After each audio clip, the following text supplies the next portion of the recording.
हाँ, लड़ो पैसा हम दे रहे हैं और इधर इन्फ्लेशन कम करेंगे। मजाक चल रहा है पूरी दुनिया में। ये सब सरदर्द है और ये सब सरदर्द ओवरनाइट थोड़ा सा बढ़ता हुआ नजर आ रहा है। लेकिन ऐसे में इस सेशन को कैसे अप्रोच करा जाए? एसजीएक्स से बहुत रिस्ट्रेंट फॉल है, कल गिर चुका है ना। हाँ, कल थोड़ा प्रीएम्प्ट कर मार्केट बहुत अपना स्मार्ट, उसने 3 बजे देख लिया था कि उधर गिरने वाला, पहले गिर गया। माउंट हुआ आज 1/3% बुरा नहीं लग रहा अब तक, लेकिन हमारे बाजार खुलने में समय और एसजीएक्स नॉट नेसेसरली एकदम सटीक क्यों देते हैं हमें हमारे सेशन के लिए। लेकिन फिर भी वीरू ऐसा माने, एक तो कल का डैमेज कितना प्रोफाउंड, कितना दिक्कत भरा था, और अब हफ्ते के आखिरी सेशन में अप्रोच क्या होगा? जी आशीष, देखिए कल हमारी अप्रोच थी कि बेस 1 दोनों ही इंडिसेस पे हमें कल एसजीएक्स 50 में सॉफ्टनेस थी, बाय करेंगे। और लॉजिक ये था कि वहाँ पे हमारा टेंडेमा है, प्लस वहाँ पे वीकली जिसकी कल एक्सपायरी थी, प्लस मंथली ऑप्शन राइटर्स हैं। सो जोन था करीब करीब 580 का और 521 का, और मोस्ट ऑफ द टाइम 2:30 तक, 2 बजे तक वो बेस कायम थे। बट आखिरी में डाउ फ्यूचर्स के कोलैप्स होने के बाद वो भी कोलैप्स हो गया। तो वो स्ट्रेटेजी अगर आप देखें सही नहीं रही कल की, और वो बेस 1 पे बाय करने का आई थिंक थॉट बाजार ने वो बेस को ब्रीच कर दिया on both indices, Nifty and Nifty bank पर। अब क्या करें? देखिए आशीष, अमूमन मैं सीरीज का बेस और वीकली कॉन्ट्रैक्ट का बेस जब 2 बार वॉलेट होता है ना, तो ट्रेड में एक पॉज लेता हूँ मैं, फिर आई थिंक थोड़ा सा टाइम लेता हूँ ट्रेड लेने से पहले।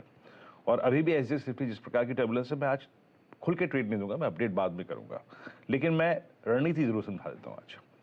क्योंकि ज्यादा फॉल जो था डाउ फ्यूचर्स को देख के वो ऑलरेडी कल में प्राइस में फैक्टरिंग हो चुका है, वो डैमेज ऑलरेडी हो चुका है, तो थोड़ा लॉजिकल ट्रेड करेंगे। पहली बात यह है कि कल जब बेस वॉलेट हुए 18,500 और 43,800, तो स्टॉप लॉसेस ट्रिगर हुए, ऑप्शन राइटर्स के जब जोन थे तो थोड़े बहुत पैनिक सेलिंग होती है। आज के सेशन को कैसे अप्रोच करें? देखिए एक चीज याद रखिएगा, जैसे कि नीरज जी भी कह रहे थे, आप भी कह रहे थे, कि ऑलरेडी एक डैमेज हो चुका है यूएस फ्यूचर्स को देखकर। एफआईएस की काफी नेगेटिव अप्रोच थी, 710 करोड़ रुपए की सेलिंग, डीआईएस का बहुत स्ट्रॉन्ग बाइंग सपोर्ट नहीं था, 260 करोड़ रुपए की बाइंग थी उनकी तरफ से। एफआईएस ने इंडेक्स बेचा, तहजीब से बेचा करीब 2000 करोड़ रुपए का। और आशीष, ये एक रीसेंट टाइम की सबसे बड़ी, जैसी भी हो, भले एक्सपायरी डे पे आई हो, but yes it's a mega sale figure in index, करीब करीब 2000 करोड़ रुपए की। 10,000 contract short, 10,000 contracts long cover कर लिए। स्टॉक फ्यूचर्स में भी सेलिंग 2,000 करोड़ रुपए की, लगभग 10,000 कॉन्ट्रैक्ट लॉन्ग कम करे, 10,000 कॉन्ट्रैक्ट 16,000 कॉन्ट्रैक्ट शॉर्ट करे। तो एफआईएस का डेटा काफी नेगेटिव है आशीष, तो इसको देखना पड़ेगा। एफआईएस की नेगेटिव काफी प्लेसमेंट है। और आप मंथली कॉन्ट्रैक्ट पे 18,500 के बेस के नीचे, यानी जो वो सीरीज का मंथली कॉन्ट्रैक्ट का डेटा था उसके नीचे ट्रेड करें। लुक एट एफआईएस कॉन्ट्रैक्ट आशीष, अब ये एक ऐसी ट्रेजेक्टरी में आ गए हैं जब शायद कभी नेगेटिव में भी जंप कर सकते हैं। सो ये जो पूरा जोन है ना, ये काफी क्रिटिकल जोन है एफआईएस के कॉन्ट्रैक्ट की जो ट्रेजेक्टरी है नेट लॉन्ग की। ऑप्शन राइटर्स ने क्या किया, आइए देखते हैं जरा। निफ्टी की कॉल्स और पुट्स जब कल ब्रीच हो रहा था, तो ये नया वीकली कॉन्ट्रैक्ट जो 16 तारीख से कमेंस हो रहा है, उसमें क्या हुआ, और जो क्लोज होगा 22 दिसंबर को, उसमें क्या हुआ आशीष? सबसे स्ट्रॉन्ग कॉल राइटिंग आशीष विजिबल थी 18,500 पे, 600 पे, 700 पे। जैसे ही आपका मंथली और वीकली कॉन्ट्रैक्ट कोलैप्स हुआ, यहां पे कॉल राइटर्स आ गए। सबसे बड़ी कॉल राइटिंग हुई 18,600 पे, 700 पे, 500 पे। और पुट राइटर्स के पास कन्विक्शन नहीं था आशीष। आप देखिए 18,400 की पुट को देख लीजिए, उसका outstanding Y versus call writers के वाई। आप जरा एक बार पिरामिड्स लेके आइए डायरेक्टर साहब, पिरामिड्स लेके आइए। पिरामिड्स इंडिकेट डेफिनेटली कर रहे हैं कि कम से कम इस वीकली कॉन्ट्रैक्ट में आशीष अभी कोई भी पुट राइटर ये कॉल नहीं ले रहा है कि जनाब इंडेक्स आके यहां रुकेगा, कोई भी नहीं ले रहा है। जो कल का डेटा है ये देखिए Ashish, dark blue candles, these are call writers और पुट राइटर्स नहीं है, नॉट विजिबल।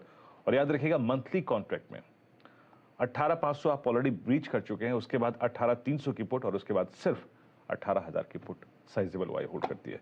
रणनीति क्या रहेगी याद रखिएगा स्क्रीन पर। एक लेवल ध्यान में रखिए, हमने कल 20 डे में वॉलेट कर दिया है।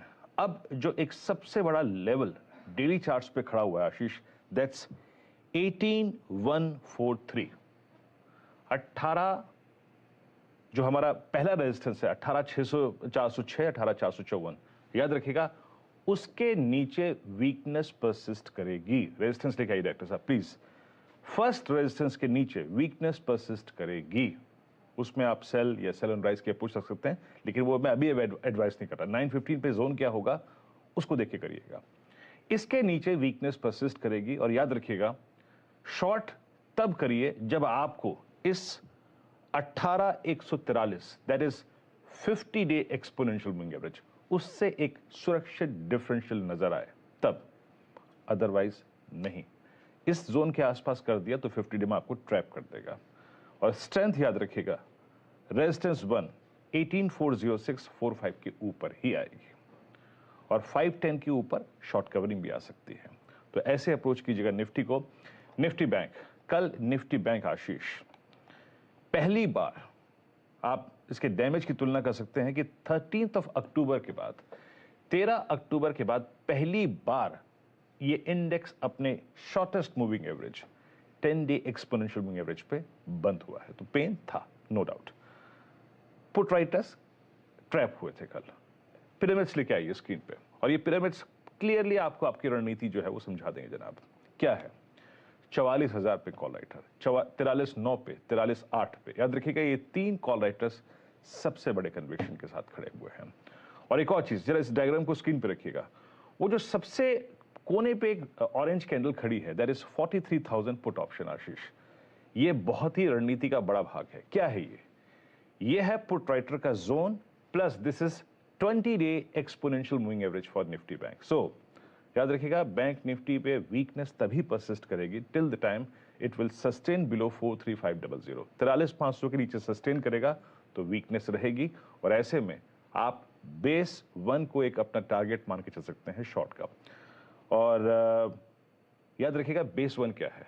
बेस 1 है आपका exactly 20 day exponential moving average और 43,000 का पुट राइटर। और एक और चीज आशीष, ये 3 कॉल राइटर्स 43,800, 43,900, 44,000, अगर बैंक निफ्टी 43,810 के ऊपर चलना शुरू करता है तो प्लीज शॉर्टिंग के थॉट्स मत रखिएगा। उसके बाद बैंक निफ्टी में शॉर्ट स्क्यूज पॉसिबल है आशीष। बस एक चीज याद रखिएगा आशीष, 18,143 और 43,121 मंदी खेलते हुए इन दोनों लेवल से एक सुरक्षित दूरी रखिएगा आशीष। ये हो गई ब्यूटीफुल निफ्टी बैंक की आज फ्राइडे की आपकी स्ट्रैटेजी। थोड़ा सा कॉशियसली ट्रेड करिएगा। थोड़ा हद तक हमने शायद प्रीएम्प्ट करा हो, हमने थोड़ा सा दबाव ज्यादा दिखा दिया है। आज तो रिस्ट्रिक्टेड डाउनसाइड है, पर देखते हैं दिन कैसा खुलने के बाद पैन आउट होता है। एक मूवी आई थी आज ही के दिन नहीं, सॉरी, मूवी का नाम था 16 दिसंबर, आपको याद है? यस। उसमें 3 विलन थे। आज क्या डेट है? 16 दिसंबर। उसमें 3 विलन थे, मेरे ख्याल से सुशांत सिंह, गुलशन ग्रोवर और डैनी डेजोंगपा। यस।